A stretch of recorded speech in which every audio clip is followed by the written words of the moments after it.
legend lives on from the captains on down of the rocket that went all to pieces. Space, it is said, never gives up its dead when the atmosphere cycling ceases.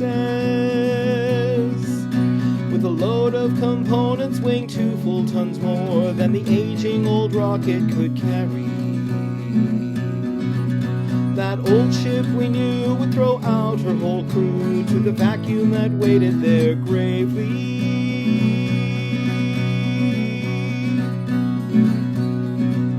The men were all thrown to every point known, and a few that were never discovered. And they shouted at first through their radio burst as they realized they'd not be recovered. To their deaths did they fall, a dozen in all, speeding farther away from each other. And as dying men do, they fought with a slew of feelings and hates they had smothered.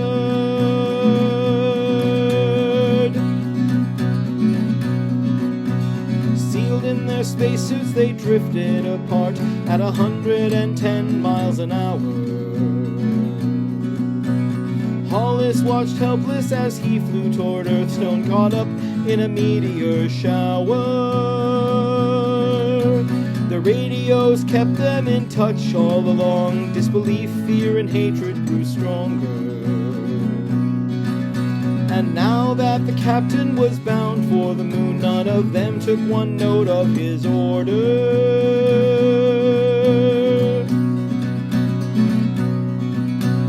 Applegate, he seemed determined to hurt every man who was still with the living. He'd blackballed old Hollis, the captain he shunned from connection or taking or giving.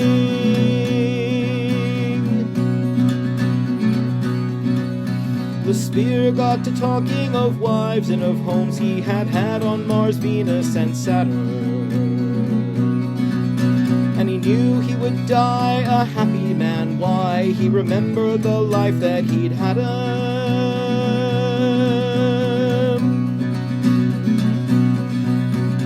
Hollis examined his life as he flew ever closer to Earth's gravitation,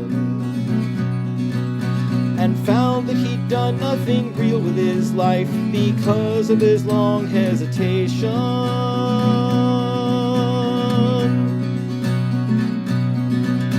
Oh, sure, he'd had dreams, but they're not what they'd seem when your comrades have always been living.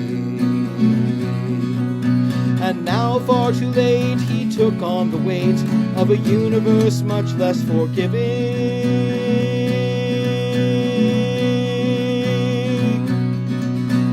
Stone calmed them down, they apologized round as the group they had been flew to pieces.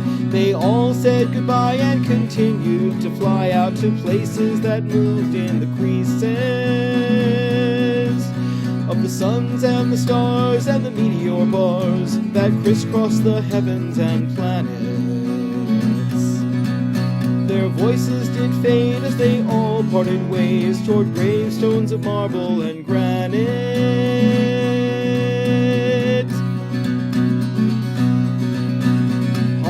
Fell swiftly toward Earth and his home, though he knew he would never see any of the places he'd lived, and he'd grown and believed that he'd fly away out and see many planets and suns and moonbeams and stars and the whole of the galaxy's heaven.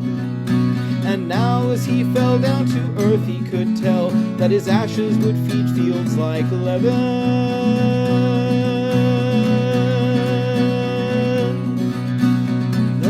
Remembers the names of the crew or what cost them their lives on that voyage. The rocket's a wreck, just a big haunted speck, technological wastage and spoilage. The legend lives on from the captains on down of the rocket that went all to pieces. Space, it is said, never gives up its dead when the atmosphere cycling ceases.